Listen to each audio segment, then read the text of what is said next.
ரோட்டில் ஒரு நாள் நிறுத்திருக்கும்போது திடீர்னு ஒரு பையன் வந்து சார் கூப்பிட்றாரு. யாரோ பெரியவங்க யாரோ போய் பார்த்தோன்னே போய் பார்த்து, ஏய் என்னப்பா நீ வண்டிக்குள்ளே உட்காந்துக்கிட்டு இது பண்ணுற, நீங்கள் என்னண்ணா இவ்வளோ சாதாரணமாக ரோட்டில் நடந்து போயிட்டுருக்கீங்க, ஏன் போனேன் என்னண்ணா நானே காருக்குள்ளே உட்காந்து, அதுதான் தப்பு, ஏன் உட்காந்துருக்க காருக்குள்ளே, இல்லைண்ணா ஃபேன்ஸு, என்ன ஃபேன்ஸு, எனக்கு என் ஃபேன்ஸ் இருந்த வேர்க்காது யாருன்னு.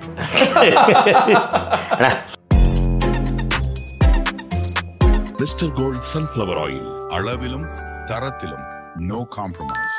மீம் கிரியேட்டர்ஸினுடைய அந்த இமேஜினேஷன் இருக்கு, இது எல்லாத்தையும் தேடி தேடி எங்கெங்கிருந்தோ எடுத்து போடுறாங்களே அப்படிங்கிறது அதுவே ஒரு பெரிய திறமை தானே.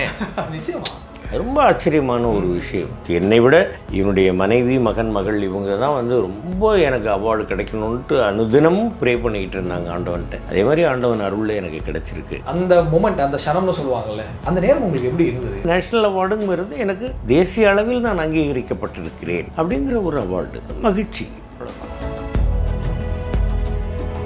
எனக்கு தஞ்சை மாவட்டம் தான் சொந்த ஒரு முத்துப்பேட்டை. இங்கே வந்தப்போ இங்கே பேசுகிற தமிழ் எனக்கு தெரியலையே.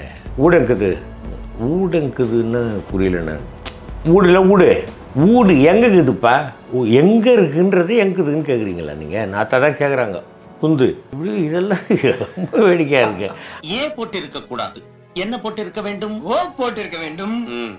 ஏன்டா பேமானே அது என்னது, என்னல்ல சொல்லல அப்படின்னாக்கா அது திருநெல்வேலி பாஷையில் அதுக்குன்னு ஒரு ஸ்லாங் இருக்குல்ல. சார் வந்திருக்கா, நாக்கே சார் வந்திருக்கேன், நீ அங்கே இருந்து தொங்கிட்டு இருக்க, அவன் சேக்காவை பார்த்தல அப்படிம்பாங்க.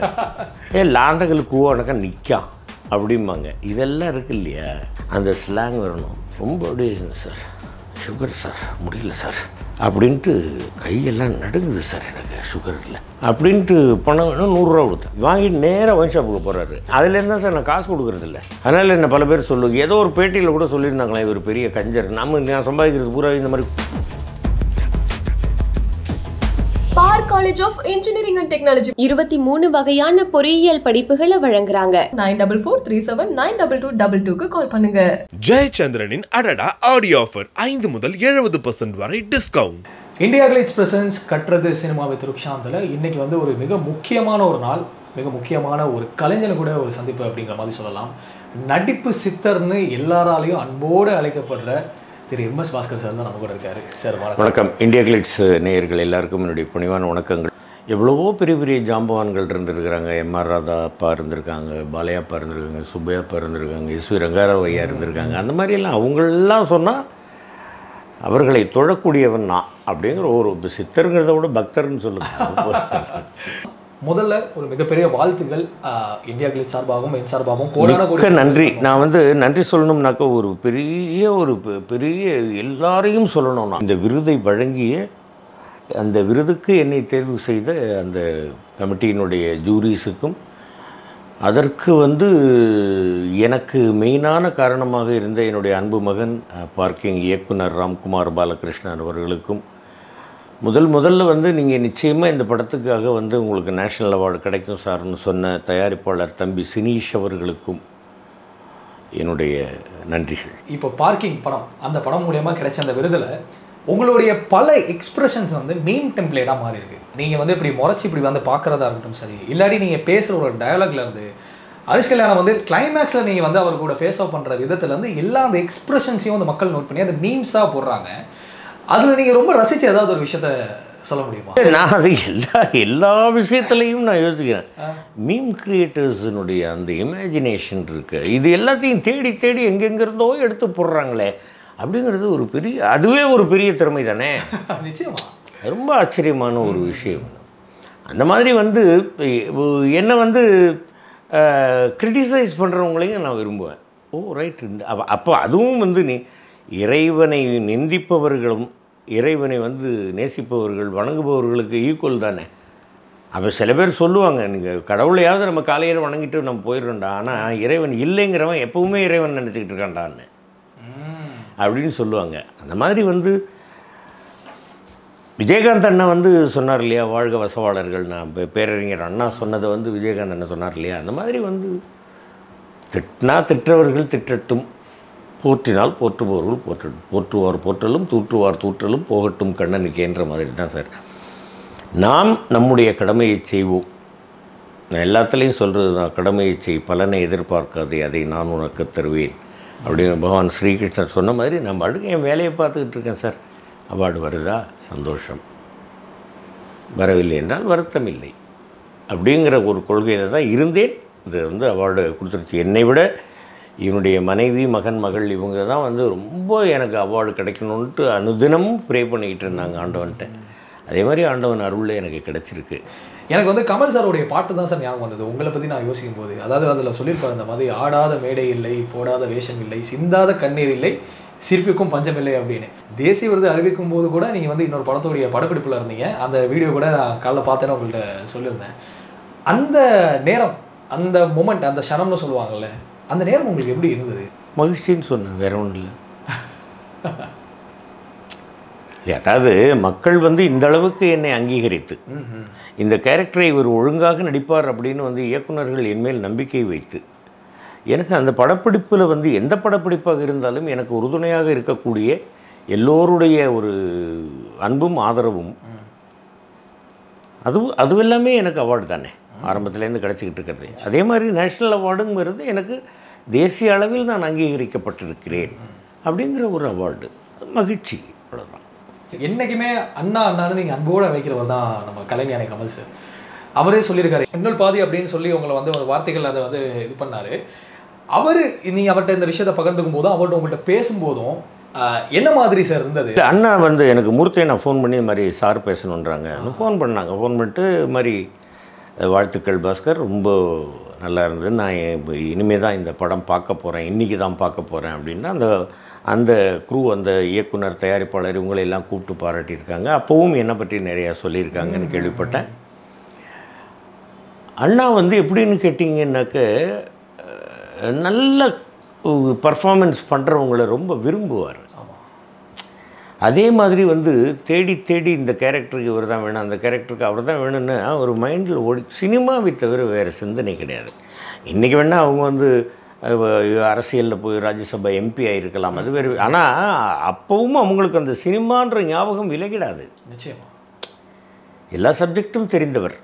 ஸோ இந்த அரசியலுங்கிற சப்ஜெக்டையும் இப்போ தேர்ந்தெடுத்து அதில் வந்து போயிருக்கார் அப்படிங்கிறது ஒரு ரைட், அது அவருடைய விருப்பம், மகிழ்ச்சி. ஆனால் என்னை பாராட்டும் பொழுது அவர் அதை தான் சொன்னார், இன்னும் உழைக்கணும், இன்னும் உழைக்கணும், இன்னும் உழைக்கணும், உழைச்சிக்கிட்டே இருக்கணும்னாரு. அவருடைய ஆசீர்வாதம், வாழ்த்து. அதாவது 90களுக்கு அப்புறம் பிறந்தவங்க எல்லாருக்குமே வந்து உங்களுடைய அறிமுகம் வந்து பட்டாபி அப்படிங்கிற அந்த கேரக்டர் மூலமா கிடைச்சது. சொல்லப்போனால் வந்து சின்ன திரையிலேருந்து உங்கள் கூடயே வளர்ந்தவங்க தான் சார் நம்ம எல்லாருமே.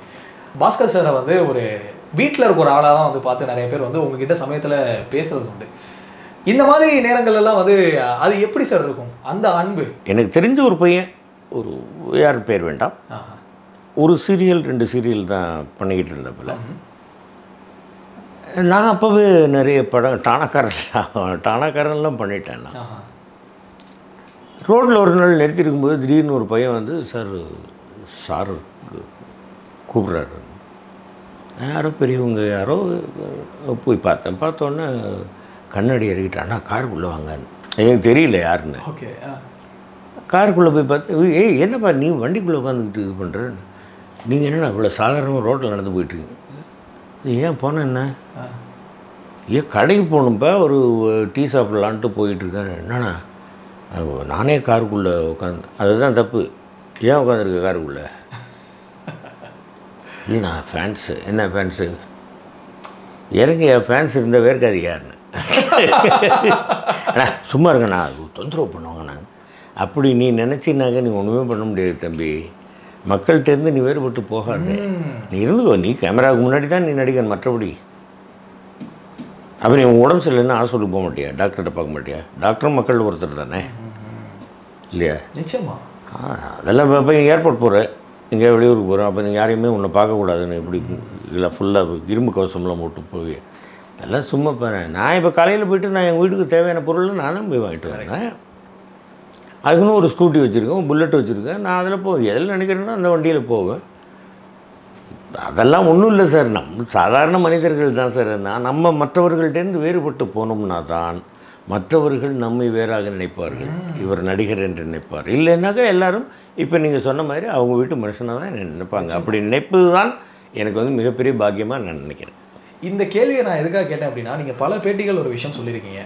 நான் ரேஷன் கடைக்கு போகிறது உண்டு, நான் டீ கடைக்கு போயிட்டு வந்து அங்கே டீ சாப்பிட்டு மக்களோட வந்து உரையாடுறதும் அவங்க என் கூட வந்து பேசுகிறதும் என்னை வந்து பொது வழியில் என்னை வந்து மக்கள் பார்க்கறது இது பண்ணுறது தான் வந்து நிறைய இடங்களில் வந்து எனக்கு நடந்திருக்கு அப்படிங்கிற ஒரு விஷயம் சொல்கிறேன். நீங்கள் உங்களுக்கு வேணும்னாக்க நீங்கள் இந்த நசரத்பேட்டை பஸாரில் போய் கேட்டு பாருங்கள். காலையில் இப்போ தாங்க வந்துட்டு போனார், டீ ஷாப்புக்கு வந்துட்டு போனாருமாங்க.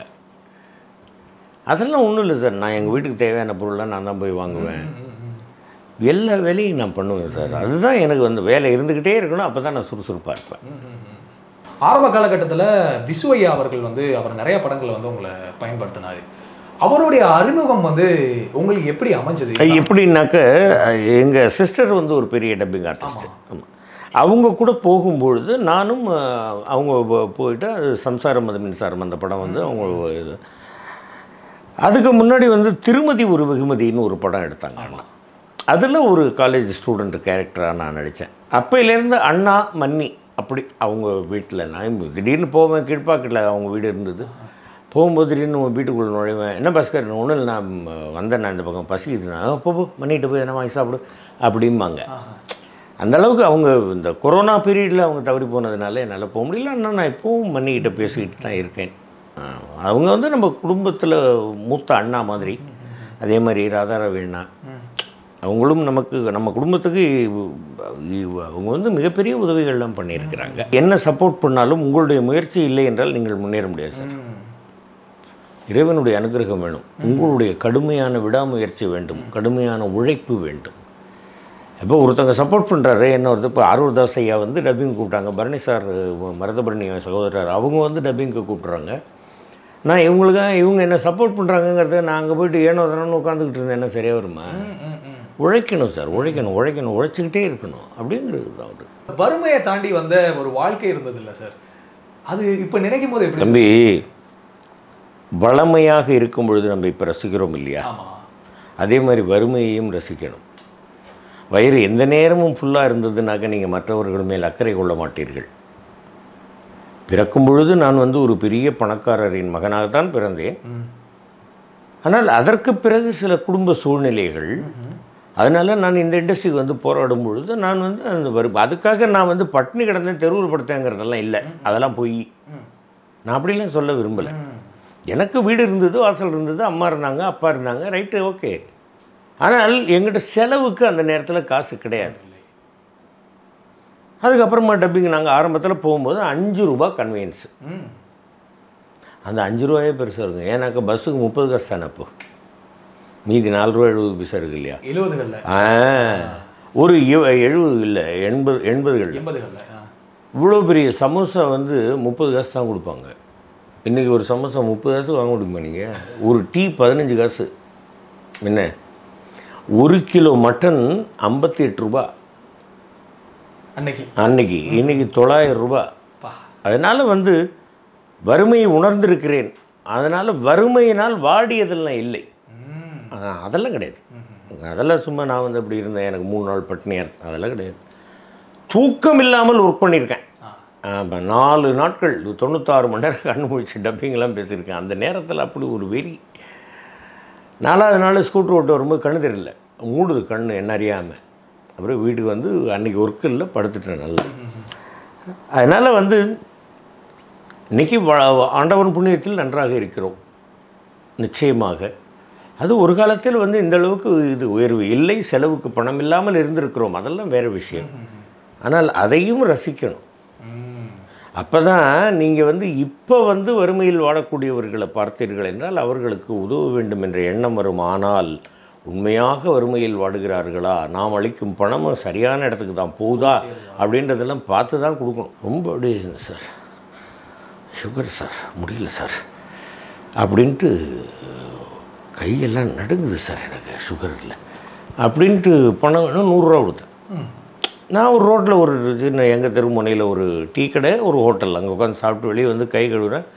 வாங்கிட்டு நேராக ஒயின் ஷாப்புக்கு போகிறாரு. ஓ, இவர் கை நடுங்கிறதுக்கு இதுதான் காரணமா, சுகர் இல்லையா அப்படி. அதுலேருந்து தான் சார் நான் காசு கொடுக்குறதில்ல.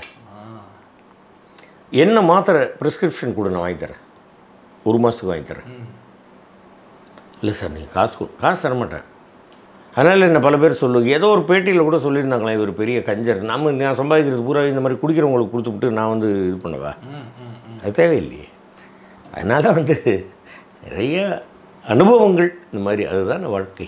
அதான் சார், நீங்கள் இந்த வட்டார வழக்கு அது வந்து அது உங்களை அடிச்சுக்கிறதுக்கு வந்து இன்றைக்கி எனக்கு தெரிஞ்சு எத்தனையோ படங்கள் அந்த விஷயங்கள் நம்ம பார்த்துருக்கோம், கேட்டிருக்கோம், ரசிச்சிருக்கோம். அதோடைய அனுபவம், அதாவது நீங்கள் ஒரு காலத்தில் ரெப்ரசன்டேட்டிவாக இருக்கும்போது டூத் பேஸ்ட் கம்பெனியில் நீங்கள் போய் எல்லா மனிதர்களையும் மீட் பண்ணும்போது அங்கே கிடைச்ச அனுபவம் தான் வந்து எனக்கு வந்து அந்த இல்லை, அதுக்கு முன்னாடியே வந்து இங்கே வந்தப்போ எனக்கு தஞ்சை மாவட்டம் தான் சொந்த ஊர், முத்துப்பேட்டை. இங்கே வந்தப்போ இங்கே பேசுகிற தமிழ் எனக்கு தெரியலையே. என்னப்பா எப்படிங்கிற அப்படின்னாங்க, என்னப்பா எப்படிங்கிற அப்படின்னா, ஓ எப்படி என்னப்பா எப்படி இருக்கேன்னு கேட்குறாங்களா. இதை புரிஞ்சுக்கிறதுக்கே எனக்கு ஒரு 2 நாள் ஆச்சு. அப்புறம் டாக்ஸியை கூப்பிட்டா சுந்தரராஜ அண்ணன் ஒன்று, அது இப்போ இருக்கான்னு தெரியல பாவம். அண்ணா வரையிலாண்ணே, ஊடங்குதுன்னா புரியலண்ணா. ஊடங்குதுப்பா அண்ணா, என்னென்ன கேட்குறியா தெரியல. ஊடு வீடா? எங்குது அப்படின்னாக்க வந்து இளமை அப்படின்னு அர்த்தம். எங்குதுன்னாக்க இவர் எதுக்கு இதெல்லாம், இந்த பாஷையே புரியல எனக்கு.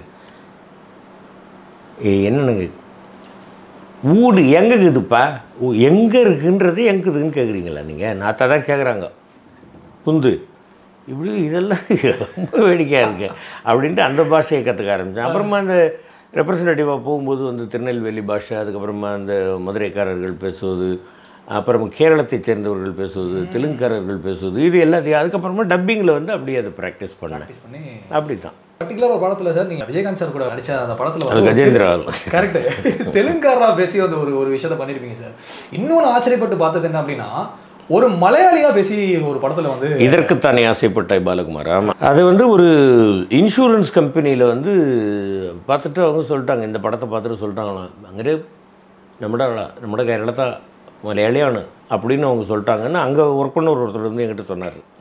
நான் இப்போ எல்லாத்தையும் சொல்கிறது, இளைஞர்கள் வந்து கேட்டாங்கன்னா, அன்றைக்கி கூட ஒரு நடிகர், பெரிய நடிகர், நட்சத்திர அந்தஸ்தில் இருக்கிறவர் தான், அவர் வந்து என்கிட்ட கேட்டார், இந்த மாதிரி இந்த இதுக்கு எப்படி பேசுறது அண்ணன் அப்படின்னு. நான் பேசி காமிச்சேன். அது லே அப்படின்னு முடிச்சுட்டா திருநெல்வேலி பாஷைன்னு நினைக்கிறாங்க, அது இல்லை.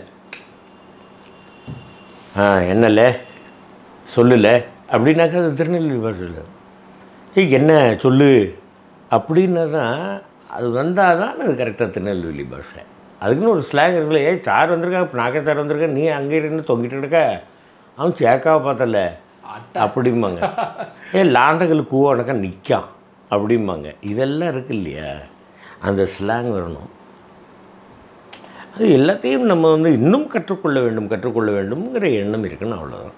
மிஸ்டர் கோல்ட் சன்ஃப்ளவர் ஆயில், அளவிலும் தரத்திலும் நோ காம்ப்ரமைஸ்.